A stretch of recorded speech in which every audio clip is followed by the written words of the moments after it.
So my name's and I'll be going to Notre Dame University in Sydney. So I was working at least part-time and at the end of my PhD full-time. I was doing my PhD. I was organising a wedding for 2 of those years.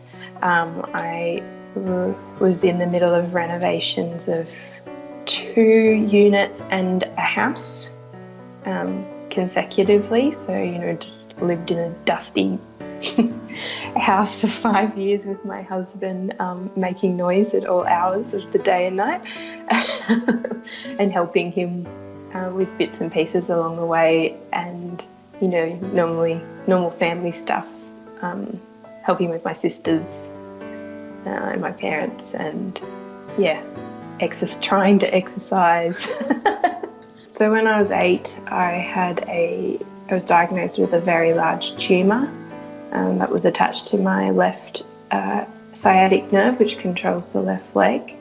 And that was kind of where my idea of wanting to do medicine started, from that experience.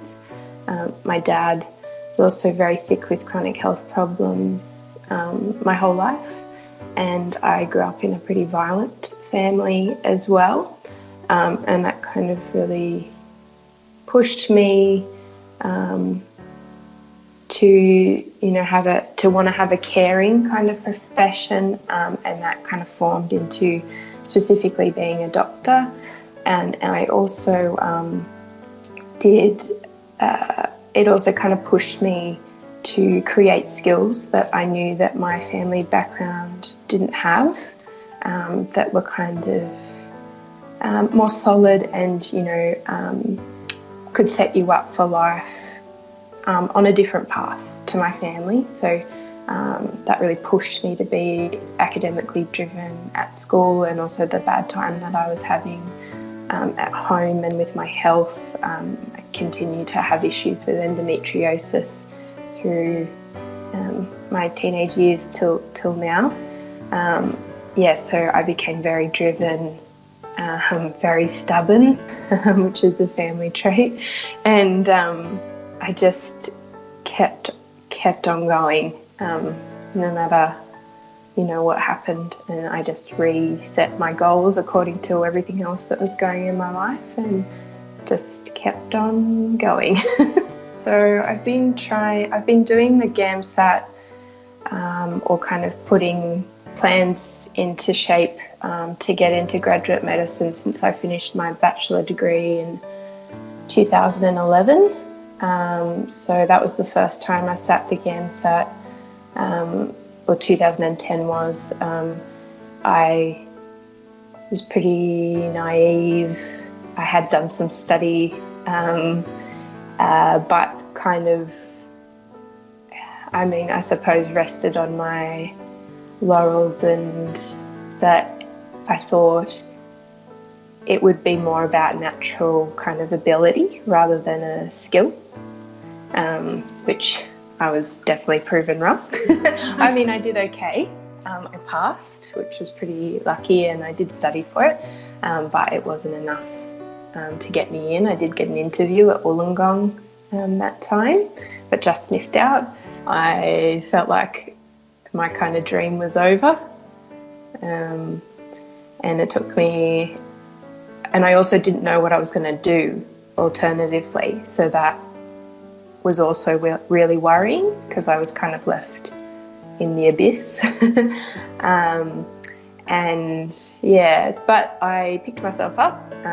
I was doing honours at the time, and I really fell in love with research. So I decided to get a research assistant job after I finished my honours year, and I did that. Then I decided to do a PhD, and I worked and did my PhD for 5 years and completed that in 2018. So I didn't do the GAMSAT again till a couple of years ago, and I did it twice more, and the last time with the help of PassGAMSAT. I didn't even get an interview the second time. I did the GAMSAT and the application, and then the third time I got my interview and got into Notre Dame. I don't know if I'd just say it to Tom though. I'd say it to you too. And I think you've been just as integral, as well as David and Katrina. So I just want to say thank you.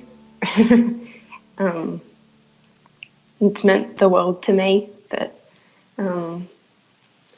I've been part of this and what I've learnt from it, and it's been so worthwhile. And I feel like the two of you, even though you're running a company, that you really care, and that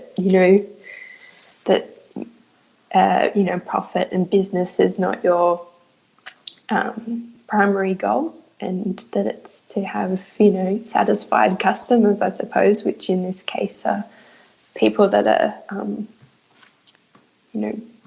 making their dreams come true. So oh my god, set me off. It's amazing. I can't believe that you're going to be a doctor. This is exactly what I'm doing. Even though I'm pretty driven and pretty stubborn, having all of those things on my plate at once and kind of having 5 million things going with nothing finished, that was the hardest time, because I didn't know whether any of those tasks were going to pay off. So that was really challenging. But you just have to keep faith in yourself and in your partner if you have one of those, and just keep swimming. No matter how many people tell you that you are crazy, that you can't do it. I've been continuously told in my life that I won't be able to get into medicine, do a PhD, or even get into a bachelor degree. So when I was in high school. So by various people close and far away in my life. So you've got to really have do a lot of self-belief, give yourself skills to improve your self-esteem and your ability to track through the day when you've got a million things on your plate and you feel like you can't do it. So those things really helped. I'm really into meditation.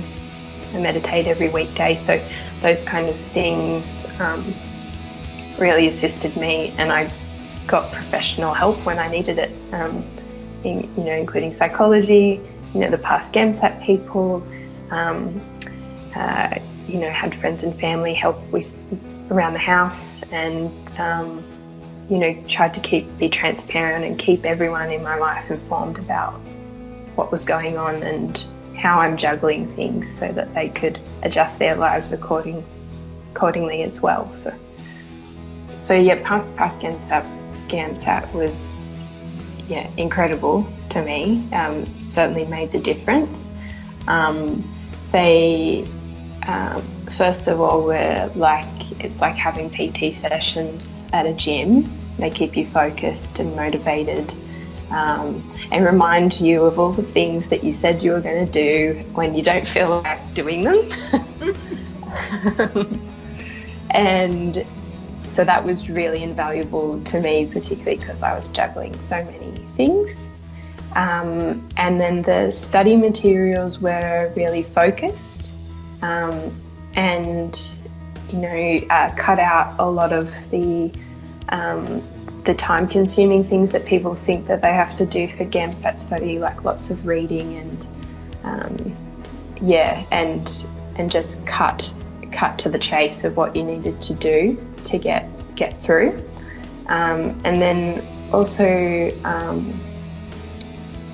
the feedback. I think one of the things that I struggle with generally is if I don't get feedback, because you genuinely think that you have done your best and that that how to do it, but it's when someone else points out the flaws that it opens up a whole new door to the way that you're thinking, and the way that you do things. So that was probably the best part, yeah. So that really helped, particularly with essays and the science section. So yeah, I got lots of really good feedback on how to be direct, and they weren't hard things that I had to change with my essay writing, but they just made such a difference. I think self-belief, yeah, has to be that. Sounds corny. Not at all. It's the lesson that we're all on.